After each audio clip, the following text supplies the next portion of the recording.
நெடுந்தீவு கடற்பகுதியில் படகு பழுதாகி கரை ஒதுங்கிய ராமேஸ்வரம் மீனவர்கள் 11 பேருடன் ஒரு படகை இலங்கை மீனவர்கள் நீரியல் துறை அதிகாரிகளிடம் ஒப்படைத்துள்ளனர். ராமநாதபுரம் மாவட்டம் ராமேஸ்வரத்திலிருந்து 434 விசைப்படகுகளில் 2500க்கும் மேற்பட்ட மீனவர்கள் மீன்வளத்துறை அனுமதி பெற்று கடலுக்குள் நேற்று மீன்பிடிக்கச் சென்றனர். நள்ளிரவு கச்சத்தீவு நெடுந்தீவுக்கு இடையே மீன்பிடித்துக் கொண்டிருந்த ராமேஸ்வரத்தைச் சேர்ந்த ரமேஷ் என்பவரது படகு பழுதாகி நடுக்கடலில் நின்றது. இதைத் தொடர்ந்து மீனவர்கள் பல மணி நேரம் படகை சீரமைக்கும் முயற்சியில் ஈடுபட்டனர். ஆனால் சீரமைக்க முடியாத நிலையில் காற்றின் வேகம் காரணமாக இன்று காலையில் நெடுந்தீவு கடற்கரையில் கரை ஒதுங்கியது. இதைத் தொடர்ந்து இலங்கை மீனவர்கள் ராமேஸ்வரம் மீனவர்களை பாதுகாப்புடன் அழைத்துச் சென்று நெடுந்தீவு நீரியல் துறை அதிகாரிகளிடம் ஒப்படைத்தனர். இதனைத் தொடர்ந்து படகு உரிமையாளர் Ramesh, Amalatheepan, Kersin, Rishab, Henry, Rohit, John, Richard, Anand, Rohan உள்ளிட்ட 11 மீனவர்களிடம் இலங்கை அதிகாரிகள் விசாரணை மேற்கொண்டு வருகின்றனர். திருவள்ளூர் மாவட்டம் திருத்தணி அருள்மிகு சுப்பிரமணிய சுவாமி திருக்கோவிலில் ஆடி கிருத்திகையையொட்டி தெப்பத் திருவிழா நடைபெற்றது. மூலவர் முருகப்பெருமானுக்கு சிறப்பு அலங்காரத்துடன் ஆராதனைகள் நடைபெற்றன.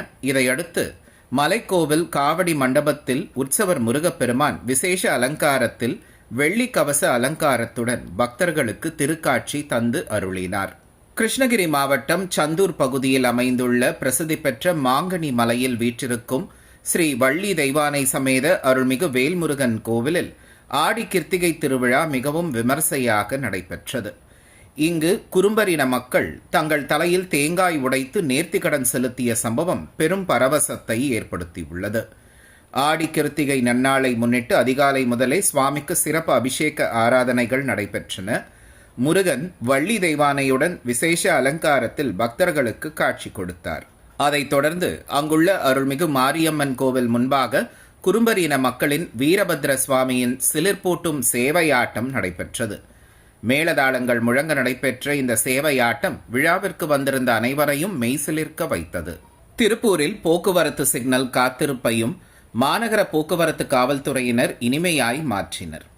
திருப்பூர் மாநகர பகுதிகளில் அவசர வேலையாய் செல்லும் அனைவருக்கும் மிக பெரும் சிக்கலாகவும் பொறுமையை சோதிக்கும் இடமாகவும் போக்குவரத்து சிக்னல்கள் உள்ளன.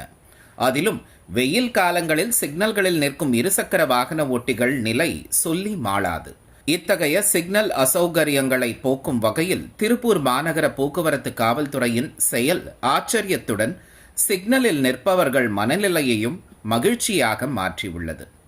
வழக்கமாக சிக்னலில் இரைச்சல்கள் மட்டுமே கேட்கும் இடத்தில் திருப்பூர் மாநகராட்சி அருகே உள்ள சிக்னலில் போக்குவரத்து போலீசார் ஒலிபெருக்கிகளை அமைத்து அதில் இன்னிசை பாடல்களை ஒலிபரப்பி வருகின்றனர். சிக்னலில் நிற்கும் வாகன ஓட்டிகள் இந்த பாடல்களை கேட்டு ஒரு நிமிடம் தங்கள் அவசரத்தை மறந்து மன நிம்மதியுடன் அங்கிருந்து புறப்பட்டு செல்கின்றனர். வாடகை உயர்வு கேட்டு கண்டெய்னர்கள் லாரி வேலை நிறுத்தத்தில் ஈடுபட்டுள்ளதால் தூத்துக்குடி துறைமுகத்தில் ஏற்றுமதி இறக்குமதி பணிகள் பாதிக்கப்பட்டுள்ளன. இந்தியாவில் தமிழகம் மற்றும் பல்வேறு மாநிலங்களிலிருந்து கப்பலில் உலகின் பல்வேறு நாடுகளுக்கு சரக்கு பெட்டகங்கள் மூலமாக பொருட்கள் ஏற்றுமதி செய்வதும் இறக்குமதி செய்வதும் நடைபெற்று வருகிறது. இந்த சரக்கு பெட்டகங்களை துறைமுகங்களுக்கு கொண்டு செல்லும் பணியில் கண்டெய்னர் லாரிகள் ஈடுபட்டு வருகின்றன. இந்த நிலையில் வாடகை உயர்வு கேட்டு இன்று முதல் காலவரையற்ற வேலை நிறுத்தத்தை தொடங்கியுள்ளனர். மேலும் புதிய வாடகை பட்டியலில் உள்ள வாடகையை அனைத்து லாரி உரிமையாளர்களுக்கும் முழுமையாக கிடைக்க வழி செய்ய வேண்டும். வெளியூர் நடை செல்லும் வாகனங்களுக்கு வாடகையில் 90% முன்பணமாக வழங்க வேண்டும் உள்ளிட்ட 10 அம்ச கோரிக்கைகளை வலியுறுத்தி சுமார் 2000க்கும் மேற்பட்ட லாரிகள் தூத்துக்குடியில் வேலை நிறுத்தத்தில் ஈடுபட்டுள்ளன. இதனால் தூத்துக்குடி துறைமுகத்திற்கு சரக்கு பெட்டகங்கள் கொண்டு செல்லும் பணி பாதிக்கப்பட்டுள்ளதோடு கப்பலில் இருந்து சரக்கு பெட்டகங்களை இறக்கும் பணியும் இறக்கி வைத்த சரக்கு பெட்டகங்களை முகவர்களிடம் கொண்டு செல்லும் பணியும் வெகுவாக பாதித்துள்ளது. கண்டெய்னர் லாரி ஓனர் அசோசியேஷன் சார்பாக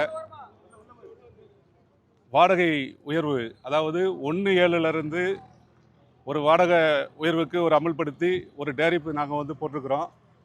அந்த வாடகையை முழுமையாக தர வேண்டும் என்று சொல்லி முறைப்படி 15 நாட்களுக்கு முன்பு சம்பந்தப்பட்ட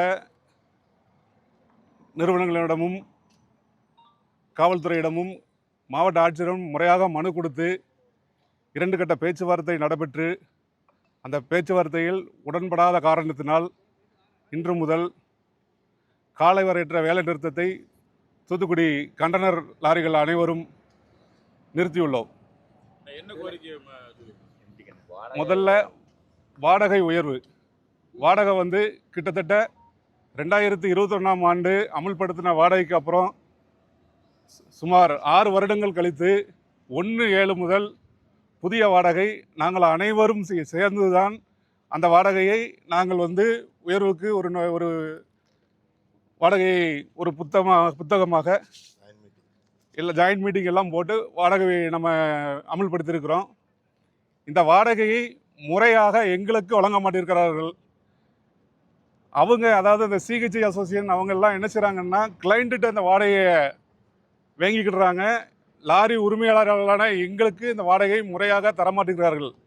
ஆக முதல் கோரிக்கையாக இந்த வாடகையை இன்று முதல் நாங்கள் தருவோம் என்று அவங்க எழுத்துப்பூர்வமாக கொடுக்கணும். ஒன்று, உலக இரத்த தான தினத்தை முன்னிட்டு ராசிபுரம் அருகே தனியார் கல்லூரியில் 100க்கும் மேற்பட்ட மாணவர்கள் இரத்த தானம் செய்தனர்.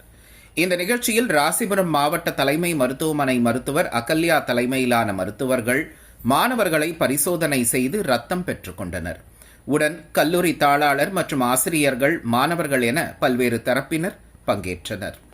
ராசிபுரம் அருகே கருப்பசாமி கோவில் பொங்கல் திருவிழாவில் 3000க்கும் மேற்பட்டோருக்கு சமபந்தி விருந்து வழங்கப்பட்டது.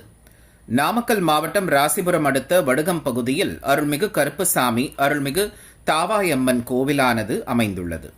இந்த கோவிலில் ஆடி மாதத்தில் திருவிழா நடைபெறுவது வழக்கம். அந்த வகையில் இந்த ஆண்டுக்கான பொங்கல் திருவிழா நடைபெற்றது. அப்போது கருப்பசாமி உள்ளிட்ட தெய்வங்களுக்கு சிறப்பு அபிஷேகம் நடைபெற்றது. தொடர்ந்து வேண்டுதல் நிறைவேறிய பக்தர்கள் கோவிலில் பொங்கல் வைத்து காணிக்கையாக செலுத்திய ஆடு கோழிகளை பலியிட்டு சமைத்தனர். சுமார் 500 கிலோவுக்கு மேல் கறி சமைக்கப்பட்டு சுமார் 3000க்கும் மேற்பட்ட ஆண், பெண் என இருபாலாருக்கும் சமபந்தி விருந்தானது வழங்கப்பட்டது.